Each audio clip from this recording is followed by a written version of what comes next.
Hi, Scott Orlin with Cinema Magazine. The new film coming your way is called Son of the South, and I'm here with the two stars of the movie, Lucas Till and Lex Scott Davis. Lucas, I'm going to start with you. Obviously, a name like Bob Zellner is probably not on a lot of people's radar, but Right. wow, what an important voice he was at the time. Can you talk about Yeah. playing him and what you kind of learned about who we can be as individuals? Well, that's a great. Yeah, I love the way you said that because yes, you're right. Never heard of him before this. Oh gosh, that's a terrible way to say it, but I hadn't, at least not in the context of the civil rights movement, where you go and you're like, wow, oh, so wait a second, I thought this was African Americans doing this, and it is, but it is also we can help when we should, and it's not getting in. There's a right way to do it certainly, and knowing that you are helping them with something that is their struggle, but it's also yours at the same time. But by helping when without getting in the way and thinking that you know better how to do something or anything like that, and I think it is nice to see this guy get involved with this struggle that is another person's, but inextricably linked to him as well. We'd like to think that we've evolved over these 50, 60 years, and yet we see what happened this past summer. There's still fights or causes that, we need to raise our voices to. So having gone through this experience for both of you, what insight did it give you about your own personal responsibility to stand up for others? I was just going to give Lex, because I know that we talked, I was just going to give Lex the go because you didn't get to talk to her last time. So, but Lex, if you don't have an answer yet, I don't want to also put pressure there. So, I mean, it's a huge responsibility, especially as actors, being able to be given the opportunity to tell this type of story and for it to come out right now for our generation. We have to be very delicate with the story and sensitive to the people like my grandparents who really had to go through this, and like Bob Zellner, who can tell his story himself. I am shocked that history has repeated itself, like you said, this past summer. And these are things that have always happened. And I think because of our phones and where technology is now, we just have a greater awareness of it. But like Bob Zellner, I think that it is going to be really key for white audiences to see this film, because what it does is show the impact of what it is when you have their voice involved in this type of movement. It's not enough to just have Black and brown voices trying to fight for themselves, unfortunately, but that is the truth. It does take our white colleagues and family and friends to really understand that it takes everyone to have change. You have to be the change you want to see. I think one of the greatest attributes that these freedom riders had is something that I don't think we're conditioned to right now as people, and that is to be passive when faced with adversity. We want to react. We want to defend ourselves, and that subjecting themselves to humiliation and intimidation. I was wondering, for both of you, how could each of you stand up to something like that? What is your threshold? that's part of the reason that it frustrates me. I can't. Yeah.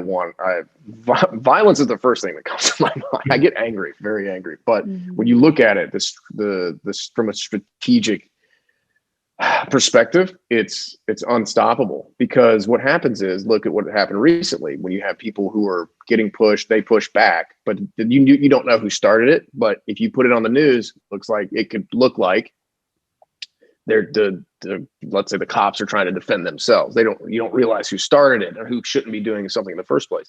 When you have footage of people going limp and stopping and not doing anything, you can't air that footage, but someone will get that footage and they're going to air it. And then everyone's going to be like, what are you doing this to people who aren't even fighting back?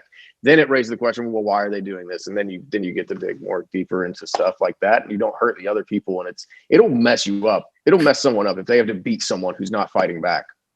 It's a psychological game. It's from a strategic perspective, it is superior. And on the side of the oppressed, I think that's what makes it really difficult too, because you want to stand up for yourself and defend yourself. if someone is being disrespectful towards you, but you do what you think is right and not have a violent reaction, and you still might suffer, from them reacting as if you did have a reaction. It's more often than not, there's a lose-lose situation for the oppressed. And that's the part that's really, which makes this a really tricky question, because in the inside, there is one conversation, but on the outside, what do I have to do to protect myself and to survive this altercation? Either way I look at it, it might end up bad for someone who looks like me or someone who looks like my husband. And that's the reality of where we are in this country. And it's really unfortunate, but what I did see is more unity.